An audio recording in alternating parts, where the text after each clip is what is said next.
সুদি লেনদেন করার কারণে তাদের টাকা দিন দিন বৃদ্ধি পাচ্ছে, মাসের পর মাস বৃদ্ধি পাচ্ছে, বছরের পর বছর বৃদ্ধি পাচ্ছে। আমার আল্লাহ তাআলা বলছেন তোমাদের দৃষ্টিতে টাকা বাড়ে, কিন্তু আমার আল্লাহর কাছে এই সম্পদের কোনো গুরুত্ব নাই, টাকা বাড়ে না। বরং আল্লাহ তাআলা বলছেন ওয়ামা আতাইতুম মিন যাকাতিন তুরিদুনা ওয়াজহাল্লাহ, বরং তোমার সম্পদ থেকে যখন তুমি যাকাত দিবে, সম্পদ থেকে যাকাত দেওয়ার কারণে তোমার সম্পদ পবিত্র হবে, তোমার সম্পদের ভিতরে আমার আল্লাহ তাআলা বরকত দিয়ে সম্পদ বাড়িয়ে দিবে। সুবহানাল্লাহ। যাকাত দিলে সম্পদ বাড়ে, সম্পদের বরকত হয়, এবং এই সম্পদ তোমার অন্যান্য খারাপ কাজে ব্যবহার হবে না। আমার আল্লাহ এই সম্পদটাকে রক্ষা করার দায়িত্ব নিজেই নিয়ে নেন, ঠিক কিনা? এটাই হচ্ছে যাকাতের লাভ। এরপরে সূরা বাকারার 267 নম্বর আয়াতের ভিতরে আল্লাহ তাআলা কি বলছেন, যাকাত কিভাবে দিবা? আল্লাহ রাব্বুল আলামিন বলছেন ইয়া আইয়ুহাল্লাযীনা আমানু আনফিকু মিন তাইয়্যিবাতি মা কাসাবতুম ওয়া মিম্মা আখরাজনা লাকুম মিনাল আরদ।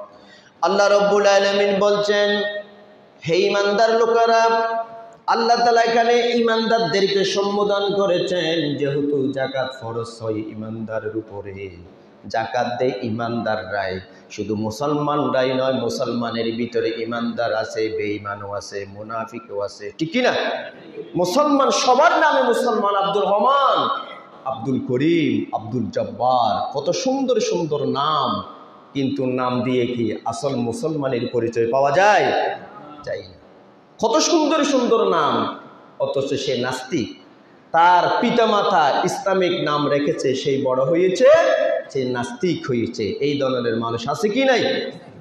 সুতরাং মুসলমান, যারা মুসলমান তারা যাকাত দেয় না, বরং যারা ঈমানদার তারাই আল্লাহর কাছে যাকাত দেয়, ঠিক কি না? সেই জন্য আল্লাহ তাআলা এখানে কথা বলতে গিয়ে ইয়া আইয়ুহাল মুসলিমুন বলে নাই, ইয়া আইয়ুহান নাস বলে নাই। আল্লাহ তাআলা আদর মাখা কণ্ঠে বলেছেন ইয়া আইয়ুহাল্লাযীনা আমানু, হে বিশ্বাসীরা, হে ঈমানদাররা, আনফিকু মিন তাইয়্যিবাত, তোমাদের যে সম্পদ আছে, সম্পদ থেকে যে পবিত্র সম্পদ আছে, আমার জমিন থেকে যে পবিত্র সম্পদ তুমি অর্জন করেছো, সেখান থেকে তুমি যাকাত দাও। জোরে বলেন সুবহানাল্লাহ। আল্লাহ তাআলার কথা আদর মাখা কণ্ঠে আল্লাহ তাআলা ঈমানদারদেরকে সম্বোধন করেছেন। আমার প্রিয় বন্ধুগণ, তাহলে কোরআনের মধ্যে অসংখ্য আয়াতের ভিতরে 2টা আয়াত থেকে আমি আপনাদেরকে যাকাতের বিষয়টা পরিষ্কার করলাম।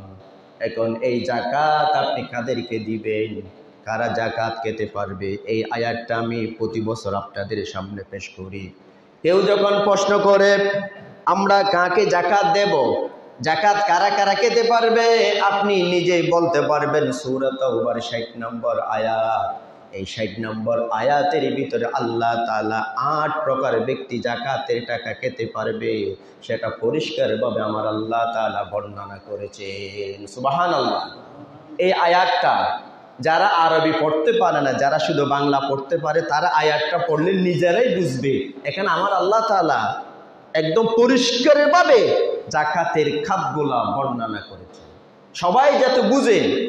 আল্লাহ রাব্বুল আলামিন সূরা তাওবার 60 নম্বর আয়াতের ভিতরে বলছেন ইন্নামাস সাদাকাতু লিল ফুকারাই ওয়াল মাসাকিনি ওয়াল আমিলিনা আলাইহা ওয়াল মুআল্লাফাতি কুলুবুহুম ওয়া ফির রিকাবি ওয়াল গারিমিনা ওয়া ফি সাবিলিল্লাহি ওয়া বানিস সাবিল।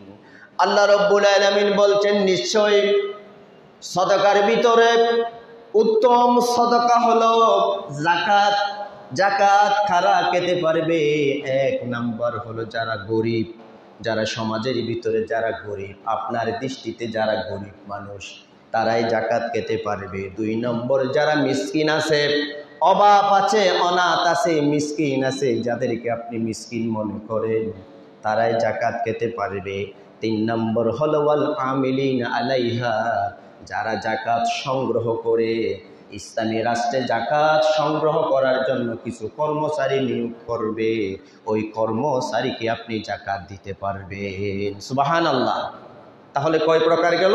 3 প্রকার। 1 নম্বর হলো ফকির, 2 নম্বর হলো মিসকিন, 3 নম্বর হলো যাকাত যারা আদায় করে। যাকাত আদায় করা, সংগ্রহ করার কিছু লোক দেশে থাকবে, ওই কর্মচারীকে।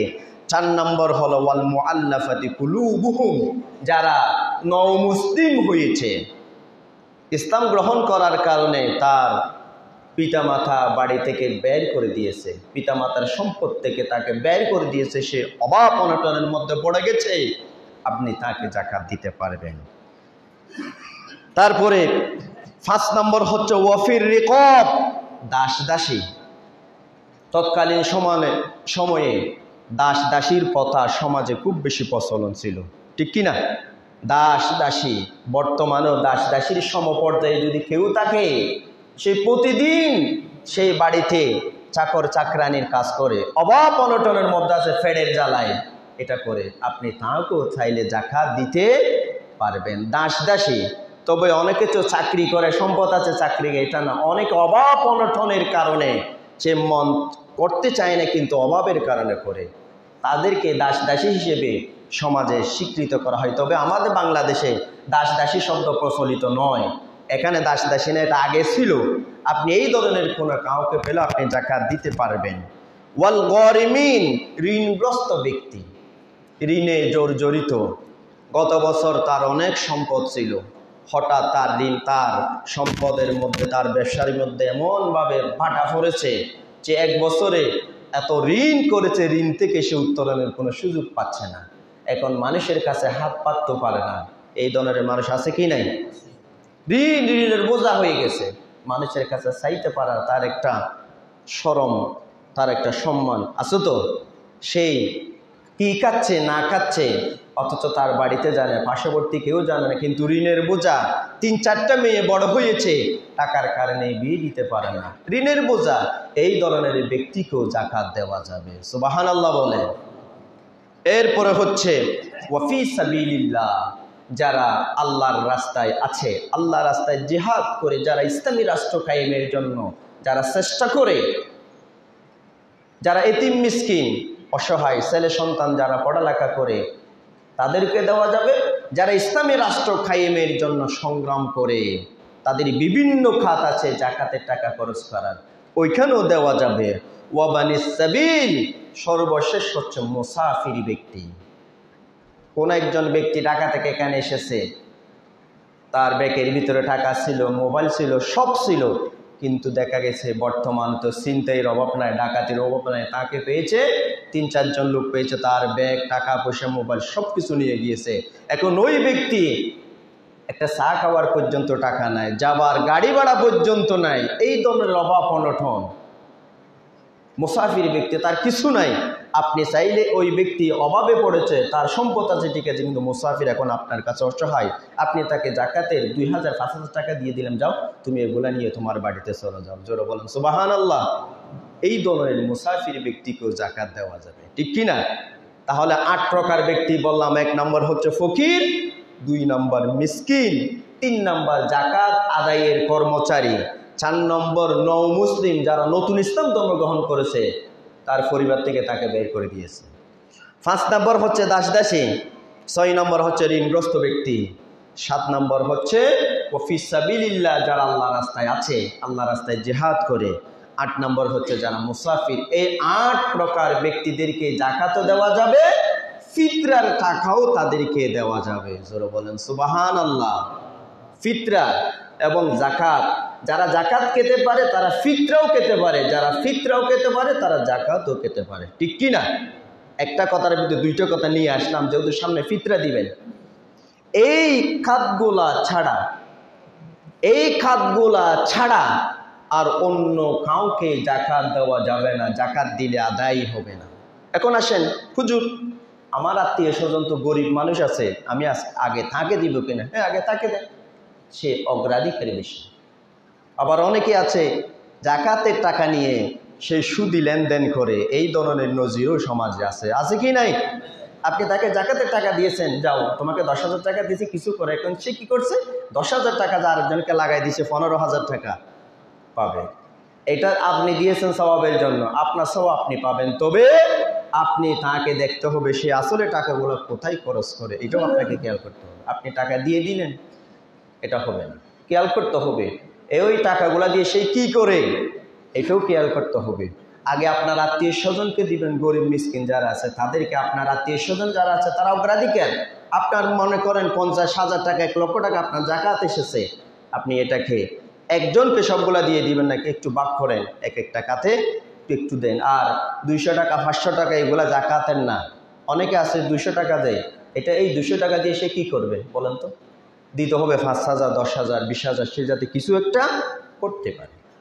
এরকম অন্তত কিছু স্বাবলম্বী হতো। আপনি 200 টাকা দিয়েছেন, সেই তার সন্তানের জন্য একটা তো শার্টও নিতে পারবে না, পারবে কি? এটা দিয়ে হবে। তারপরে অনেকে আছে জাকাতের টাকা দিয়ে লুঙ্গি শাড়ি দেয়, এই সিস্টেমটা কোথায় থেকে আসলো আল্লাহ ভালো জানে। লুঙ্গি শাড়ি দেয় অনেকে জাকাতের টাকা দিয়ে, না এটা আপনি কেন দিবেন? তার যা প্রয়োজন সে নিজে নিবে, আপনি তাকে টাকা দেন, অন্তত কিছু একটা করতে পারে কিনা এই সিস্টেমটা করেন। অনেকে আবার ইফতারিও দেয়, ঠিক আছে ইফতারি দেওয়া যায়, তবে সেই যাতে কিছু করতে পারে এই ধরনের জাকাতের টাকা দেওয়া, এটাই হচ্ছে সর্বোত্তম পন্থা। জোরে বলেন সুবহানাল্লাহ। এই কথা যেগুলা বললাম আল্লাহ তাআলা আয়াতের ভিতরে একদম শেষে, আয়াতের শেষে আল্লাহ তাআলার কথার একদম মুদামারি দিয়েছেন। আমরা বলি না কথার মুদামারি দিয়ে আল্লাহ তাআলা বলছেন ফারিদাতাম মিনাল্লাহ। আমি যে কথা বললাম এটা হচ্ছে আল্লাহর পক্ষ থেকে ফরজ। আল্লাহর পক্ষ থেকে কি ফরজ, ফারিদাতাম মিনাল্লাহ, আল্লাহর পক্ষ থেকে ফরজ। এটা নামাজ পড়া যেভাবে ফরজ, রোজা রাখা যেভাবে ফরজ, এটাও সেইভাবে কি ফরজ। এখন আসেন ফিতরার কথা যেহেতু বললাম, ফিতরা যেহেতু আগে থেকে দিয়ে দিবেন, ফিতরার একটা নির্ধারিত টাকা 110 টাকা মনে হয় সর্বনিম্ন, ইসলামী ফাউন্ডেশনের একটা নির্ধারণ হয়েছে 110 টাকা করে ফিতরা দিয়ে দিবেন। যত মন চায় আরও উপরে দিতে পারেন, কোনো সমস্যা নেই, তবে সর্বনিম্ন কত টাকা? 110 টাকা। আপনার ছেলে সন্তান, আপনার নিজের জন্য, সম্পদের জন্য সব সময় একটু বাড়াই দিবেন, নিজের সম্পদের জন্য শুদ্ধ দিয়ে দিবেন। এখন আসেন এই জাকাত দিলে কি কি লাভ? আমার নবী বলছেন যেই ব্যক্তি ইমানের স্বাদ গ্রহণ করতে চায়, যেই ব্যক্তি ইমানের মজা পেতে চায়, সেই যাতে 3টা কাজ করে। আপনি ইমানের যদি মজা পেতে চান, ইমানের যদি স্বাদ আপনি গ্রহণ করতে চান, আপনাকে 3টা কাজ করতে হবে। নবী বলছেন সালাসু মান ফাআলাহুন্না ফাকাদ তুআমা তুআমাল ঈমান মান আবদাল্লাহি ওয়াহদাহু ওয়া আন্নাহু লা ইলাহা ইল্লাল্লাহ ওয়া আতা যাকাতা মালিহি তাইয়িবাতান বিহা নাফসু। নবীজি বলছেন যে এই ব্যক্তি নিজেকে পরিচয় দেয় আমি এক আল্লাহর বান্দা, 2 নাম্বার হলো সেই বলে তার উপরে যত জুলুম আসুক নির্যাতন আসুক সেই বলে আল্লাহ ছাড়া কোনো ইলা নাই। 3 নাম্বার হলো আল্লাহ তাআলা তাকে যে যাকাত দিয়েছেন, সম্পদ দিয়েছেন, এই সম্পদ থেকে যেই ব্যক্তি যাকাত দিবে, এই 3টা কাজ যেই ব্যক্তি করতে পারবে ওই ব্যক্তি তার অন্তরের ভিতরে ইমানের মজা ওই ব্যক্তি অনুভব করতে পারবে। সুবহানাল্লাহ, ইমানের মজা অনুভব করতে পারবে। নবীজি বলছেন মান আদ্দা যাকাতান মালিহি ফাকাদ যাহাবা আনহু শাররা। আপনি যদি যাকাত দেন, সম্পদ থেকে যদি আপনি যাকাত দেন, তাহলে আপনার সম্পদ থেকে আল্লাহ তাআলা সম্পদের যে ক্ষতি, এই ক্ষতি থেকে আপনাকে বাঁচিয়ে নেবেন।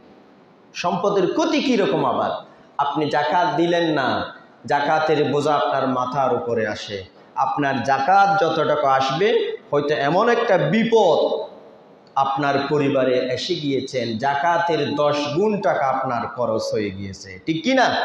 এটা হচ্ছে ক্ষতি। এরপরে 3 ব্যক্তি আল্লাহ তাআলা তাদের দিকে তাকাবে না, রহমতের দৃষ্টি দিয়ে তাদের দিকে তাকাবে না, তাদের সাথে কথাও বলবে না। আমার আল্লাহর দয়ার নজরে তাদের দিকে তাকাবে না। 3 প্রকার ব্যক্তির কথা হাদিসে বলেছেন। 1 নম্বর হলো ফাআমিরুন মুসাল্লিতুন, এমন নেতা অথবা এমন শাসক অথবা এমন সমাজের অধিপতি যে সব কাজে স্বৈরাচারী মনোভাব প্রকাশ করে, সব ক্ষেত্রে স্বৈরাচারী। সে নেতা হতে পারে, তারপরে সমাজের সর্দারও হতে পারে, সে মেম্বারও হতে পারে, চেয়ারম্যানও হতে পারে, সে নেতৃত্ব স্থানীয় যে কেউ হতে পারে। তার সমস্ত কাজকর্মে স্বৈরাচারী যারা মনোভাব প্রকাশ করে, ওই ব্যক্তির দিকে আমার আল্লাহ তাকাবে না, রহমতের দৃষ্টি দিয়ে তাকাবে না, কথাও বলবে না। তাদের সাথে কথা না বলে সরাসরি তাদের জন্য আল্লাহ তাআলা জাহান্নাম প্রস্তুত করে রেখেছেন। যারা বলেন নাউজুবিল্লাহ। 2 নম্বর হলো ওয়াদু সারওয়াতিন মিন মালিন লা ইউআদ্দা হাক্কাল্লাহি ফি মালি, যাদেরকে আল্লাহ তাআলা সম্পদ দিয়েছেন, এই সম্পদ থেকে যারা যাকাত দেয় না, আল্লাহর হক যাকাত যারা দেয় না, ওই ব্যক্তিকে আমার আল্লাহ তাআলা কোনো কথা না বলে সরাসরি তাকে জাহান্নামে দিয়ে দিবেন। যারা বলেন নাউজুবিল্লাহ। 3 নম্বর হলো ওয়া ফাকিরুন ফাজুর, অভাবী লোক, গরিব মানুষ কিন্তু পাপিষ্ঠ, মানুষ গরিব কিন্তু গুনাহ করে বেশি। এই ধরনের কিছু মানুষ আছে কি না? মানুষ গরিব কিন্তু গুনাহ করে, অভাবী মানুষ অপরাধী। ওয়া ফাকিরুন ফুজুর, এই ধরনের ব্যক্তিকেও আমার আল্লাহ তাআলা জাহান্নামে নিক্ষেপ করবেন। এরপরে হযরত জাবের ইবনে আব্দুল্লাহ উনি বলেছেন, আমরা রসুলের হাতে মাঝে মধ্যে বায়াত গ্রহণ করতাম। কি করতাম? বায়াত গ্রহণ করতাম। আমরা প্রায় সময় রসুলের হাতে যখন বায়াত গ্রহণ করতাম, আমার রসুল ঘুরে ফিরে কয়েকটি কথা বারবার আমাদেরকে তিনি বায়াত করাতেন। 1 নম্বর হলো আলা ইকামিস সালাত, হে আমার সাহাবীরা, তোমরা নামাজ কায়েম করবে। আমরা প্রায় সময় বায়াত করতাম নামাজ কায়েমের ব্যাপারে। 2 নম্বর হলো ওয়া ইতাইজ যাকাত, যাকাত আদায় করবে। যাদের উপর সম্পদ আছে, যাকাত থেকে তোমরা কখনো পিছপা হবে না, যাকাত আদায় করবে। ওয়া নুসহি লিকুল্লি মুসলিম, এবং প্রত্যেক মুসলমানের সব সময় মঙ্গল কামনা করবে। জোরে বলেন সুবহানাল্লাহ। হযরত জাবের ইবনে আব্দুল্লাহ বলেছেন, রসুলের হাতে আমরা প্রায় সময় বায়াত করতাম, কিন্তু এই কথাগুলো আমার রসুল প্রতিটা বায়াতের মধ্যে এই কথাগুলোকে তিনি প্রাধান্য দিতেন। সুবহানাল্লাহ বলেন। তাহলে এই কথার গুরুত্ব আছে কি নাই? গুরুত্ব আছে। এখন যাকাত, আপনার কতটুকু সম্পদ হলে যাকাত দিবেন? দিন দিন বছরের পর বছর দ্রব্যমূল্যের বাড়তেছে, মানুষের আয়ও বাড়তেছে। সেই হিসেবে একটা জরিপ, বর্তমানে একটা জরিপ, আপনার অ্যাকাউন্টে যদি ৭০-৭৫ হাজার টাকা যদি 1 বছর জমা থাকে, স্থায়ী থাকে, আপনাকে যাকাত দিতে হবে। কত টাকা? ৭৫,০০০ টাকা। ৭০ এবং ৭৫,০০০ টাকা। এখন সবার কাছে তো এফডি আর ডিপিএস আছে কি না? আপনার সন্তানের জন্য, আপনার মেয়ের জন্য, বিবাহের জন্য আপনি 10 লক্ষ টাকা এফডিআর করে রাখছেন। আপনার আর কোনো সম্পদ নাই, বাদ দিলাম, কিন্তু এফডিআর একটা আছে না? এখানে 1 লক্ষ টাকা তো আছে কমসে কম। এই 1 লক্ষ টাকা আপনি সেখান থেকে নিচ্ছেন না, দিচ্ছেন না, রেখে দিয়েছেন আপনি এফডিআর। এটা হিসাব করে আপনাকে 100 টাকায় 2.5 টাকা করে যাকাত আপনাকে দিয়ে দিতে হবে। সুবহানাল্লাহ বলেন। 1 লক্ষ টাকা যদি এফডিআর যদি আপনার থাকে, এফডিআর এর মেয়াদ যদি 1 বছর হয়, 1 লক্ষ টাকার 2,500 টাকা আপনাকে যাকাত দিতে হবে। কত টাকা? সোজা হিসাব। এফডিআর এটা তো আপনার জমা আছে, বাকিটা আমি নাই বললাম। এভাবে হিসাব করে আপনাকে যাকাত দিতে হবে। এখন আসেন, যাকাত না দিলে কি পরিণতি হতে পারে? যাকাত না দিলে কি পরিণতি হতে পারে?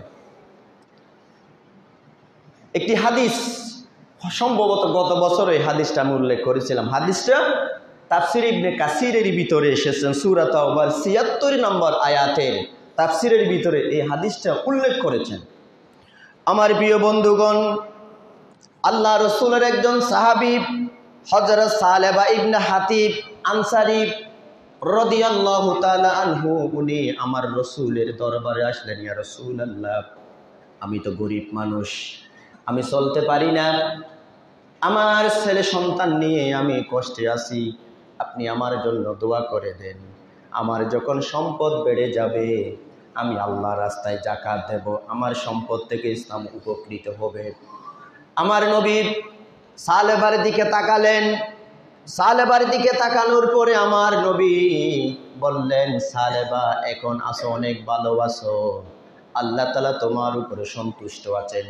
হয়তো তোমার যখন সম্পদ বেড়ে যাবে শয়তানের ওয়াসওয়াসার কারণে হয়তো তুমি বিপদগামী হতে পারো। ওই সালেবা কয়েকদিন পরে আবার আসলেন, ইয়া রাসূলুল্লাহ আপনি আমার জন্য দোয়া করে দেন, সম্পদ যাতে আল্লাহ তাআলা আমাকে বাড়িয়ে দেয়। ওই সালেবার পীড়াপিড়ির কারণে আমার রসুল তাকে দোয়া করে দিলেন, যাও সালেবা তোমার জন্য দোয়া করে দিলাম, সাথে তুমি আমার কাছ থেকে এক জোড়া ছাগল নিয়ে যাও, এক জোড়া তুমি ছাগল নিয়ে যাও। আমার রসুল দোয়া করে দিলেন, এক জোড়া তাকে ছাগল দিলেন। আমার রসুলের দোয়া আল্লাহ তাআলা এমনভাবে কবুল করলেন, এক জোড়া ছাগল থেকে বছর যেতে না যেতে ছাগলের পাল আস্তে আস্তে বাড়তে লাগলো। জোরে বলেন সুবহানাল্লাহ। নবীর দোয়া তো, নবী যেখানে দোয়া করেন সেখানে যে গাছের মধ্যে ফুল নাই ফল নাই, আমার নবী দোয়া করে দিয়েছেন এই এক সপ্তাহের মধ্যে গাছের মধ্যে ফুল ফল ভরে গিয়েছে। জোরে বলেন সুবহানাল্লাহ। এটা তো আল্লাহর নবী, এটা মুজিজা। হযরত সালেবার জন্য যখন দোয়া করলেন, বছর যেতে না যেতে তার সম্পদ বাড়তে লাগলো। ওই সালেবার তার যখন আগে তেমন সম্পদ ছিল না, ওই সালেবা 5 ওয়াক্ত নামাজ আমার রসুলের পেছনে পড়তো।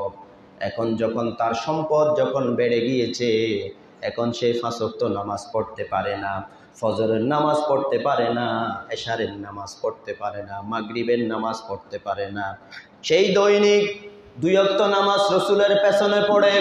আমার রসুল মাঝে মধ্যে সালেবার খোঁজ নিতেন, সাহাবীদের থেকে জিজ্ঞেস করতেন, সাহাবীরা আমার সালেবা কোথায়?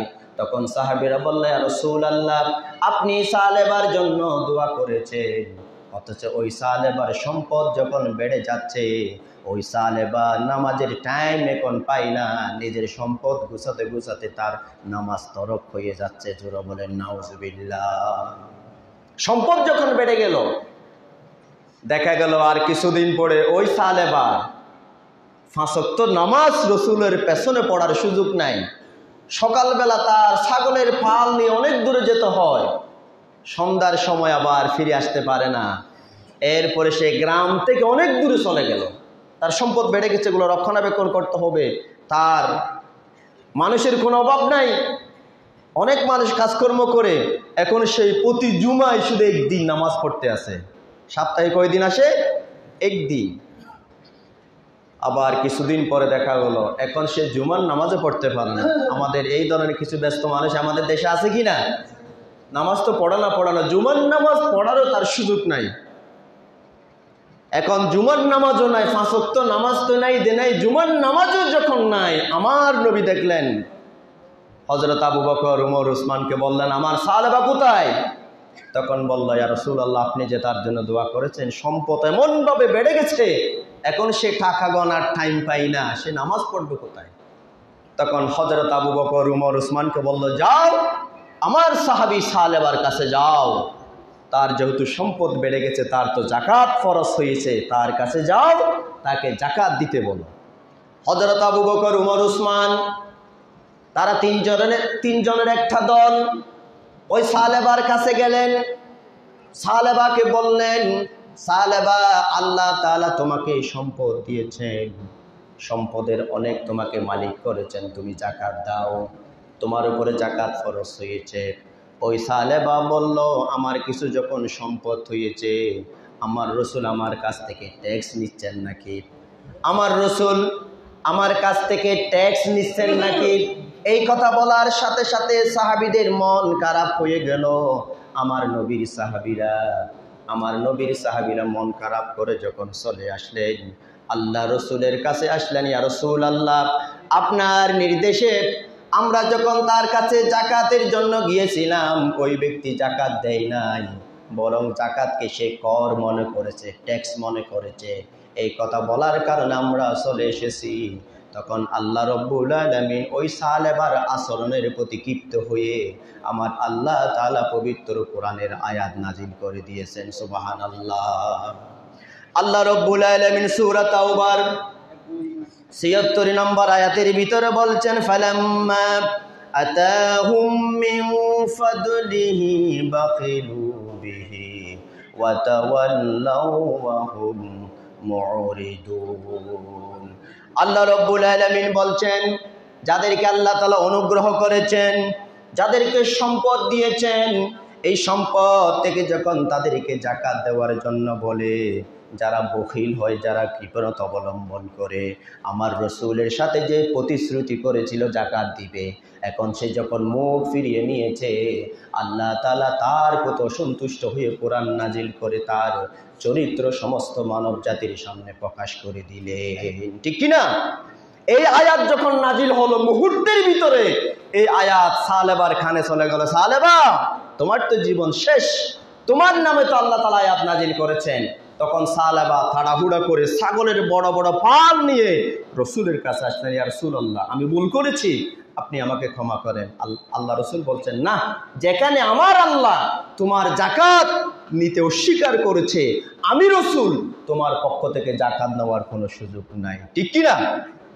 এরপরে আল্লাহ রসুল ইন্তেকাল করলেন, আবু বকর খেলাফতের দায়িত্ব গ্রহণ করলেন। খেলাফতের দায়িত্ব গ্রহণ করার পরে ওই সালেবা আবার আসলেন আরো সম্পদের পাহাড় নিয়ে।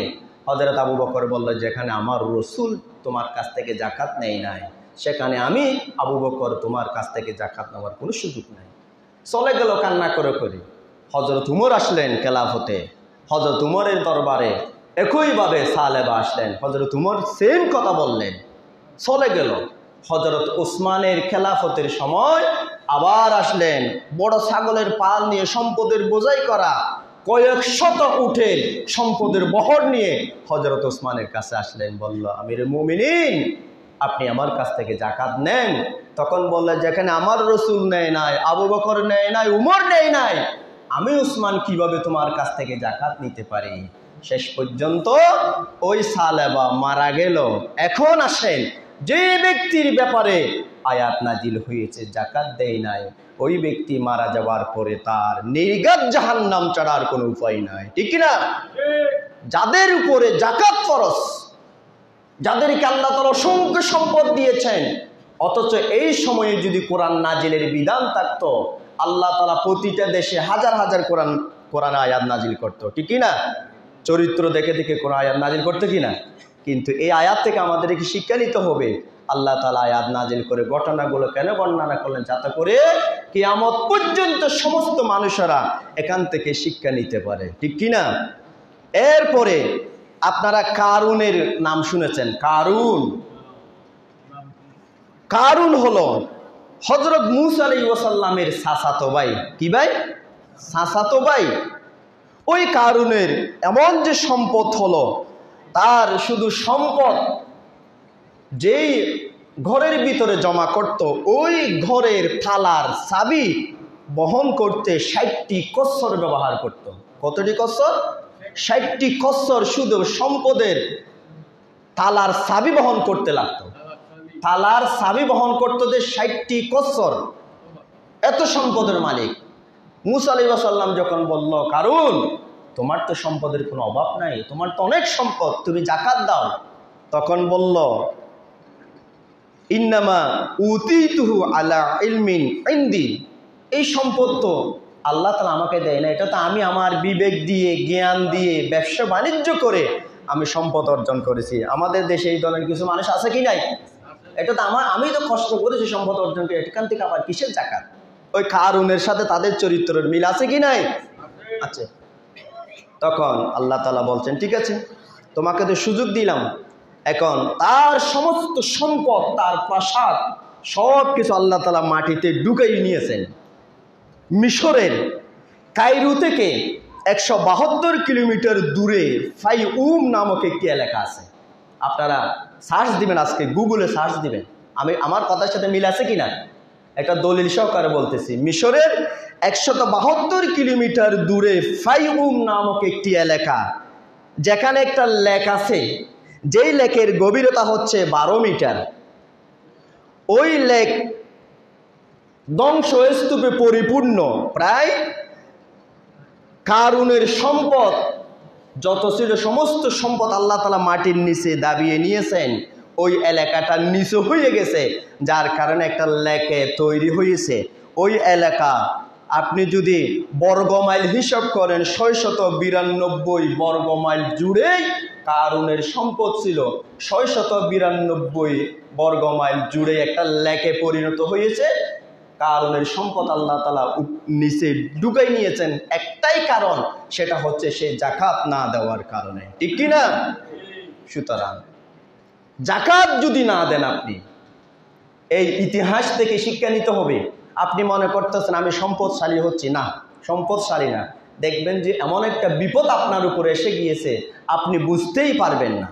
যাকাত মনে করেন আপনার 50,000 টাকা যাকাত এসেছে, আপনার এমন কিছু রূপ, আপনার ফ্যামিলিতে এমন একটা বিপদ আল্লাহ তাআলা দিয়ে দিবেন, আপনার 10 লক্ষ টাকা কোন দিকে যাবে আপনি বুঝতেও পারবেন না, ঠিক কি না? আমার আল্লাহ চাইলে পারে কি পারে না? কথা বলে না, পারে কি পারে না? সেই আল্লাহ আগেও ছিল, এখনো আছে, ভবিষ্যতে থাকবে, ঠিক কি না? আরেকটি ছোট্ট কথা বলে শেষ করছি, ছোট্ট কথা। রিদ্দার যুদ্ধ আপনারা নাম শুনেছেন কিনা? ইসলামের ইতিহাসে একটা যুদ্ধ আছে রিদ্দার যুদ্ধ নামে। এই যুদ্ধটা শুরু হয়েছিল হযরত আবু বকরের খেলাফতের সময়। এই যুদ্ধ শুরু হয়েছিল সাধারণত যাকাত অস্বীকারীদের বিরুদ্ধে যুদ্ধ হয়েছিল।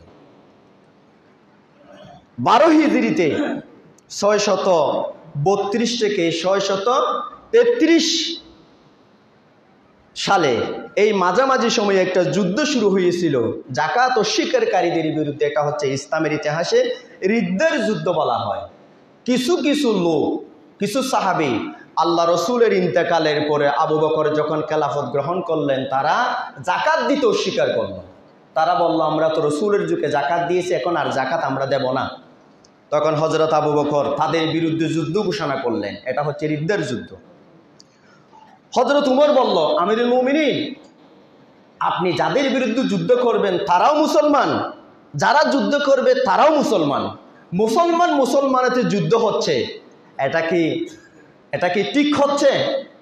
হযরত আবু বকর হযরত উমরের দাড়ি শক্তভাবে ধরলেন, মুষ্টি করে হযরত উমরের দাড়ি ধরলেন। বলল, হযরত উমর, শুনো, কোন ব্যক্তি, যে দণ্ডাঢ্য ব্যক্তি আমার রসুলকে যাকাত দিয়েছে, তারা যদি সেই যাকাত দিতে যদি অস্বীকার করে, আমি আবু বকর বেঁচে থাকতে, এমনকি কেউ যদি যাকাত দিতে দিতে একটা ছাগলের গলার রশি পর্যন্ত যদি যাকাত দিতে অস্বীকার করে, আমি আবু বকরের জীবন থাকতে সেই ব্যক্তির বিরুদ্ধে আমি যুদ্ধ ঘোষণা করলাম। জোরে বলেন সুবহানাল্লাহ। সুতরাং আমার রসুলকে যাকাত দিয়েছে, এখন আমাকে যাকাত দিবে না। আমি যাবার পরে আরেকজন খলিফা আসবে, তাকে যাকাত দিব না, এটা হতে পারে না। যাকাত কিয়ামত পর্যন্ত অব্যাহত থাকবে। সেই যাকাতের বিধান এখন পর্যন্ত আছে কি নাই? সুতরাং যাকাত দিতে হবে। যাদের যাকাত ফরজ, তারা যাকাত না দিলে আমার আল্লাহর কাছে জবাবদিহি করতে হবে। শুধু জবাব নয়, এমন কিছু আমল আছে যে আমলের অপরাধ আমার আল্লাহ তাআলা দুনিয়ায় দিয়ে দেন। এমন কিছু পাপ আছে যে পাপের শাস্তি আল্লাহ তাআলা আখিরাতের চাইতে দুনিয়ায় বেশি দেন। এই ধরনের একটা পাপ হলো, আপনি যখন বেবিচারে লিপ্ত হবেন, বেবিচার বুঝুন তো, কেউ যখন অশ্লীলতায় যখন লিপ্ত হয়, এই অশ্লীলতার আযাব আল্লাহ তাআলা পরকালের চাইতে দুনিয়ায় বেশি দেন মানুষদেরকে শিক্ষা দেওয়ার জন্য, ঠিক কি না? আর কেউ যখন যাকাত দেয় না, এই যাকাত অস্বীকার করার কারণে, যাকাত না দেওয়ার কারণে এই আযাবটা আল্লাহ তাআলা পরকালের চাইতে দুনিয়ায় বেশি দেন। কারণ ওইখান থেকে যাতে সমস্ত ধন সম্পদশালী ব্যক্তিরা যাতে শিক্ষা নিতে পারে, ঠিক কি না? সুতরাং আপনি ইসলাম থেকে আপনাকে বের হওয়ার জন্য বেশি কাজ করতে হবে না। কয়েকটি খারাপ কাজ করলে আপনি ইসলাম থেকে বের হতে পারবেন। মনে করেন একটা বেলুন, একটা উদাহরণ, একটা বেলুনের মধ্যে অনেক বাতাস, ওই বেলুনে শুধু আপনি সামান্য একটা ছিদ্র করলে যেই কথা, আপনি 10টা ছিদ্র করলে সেম কথা, ঠিক কি না?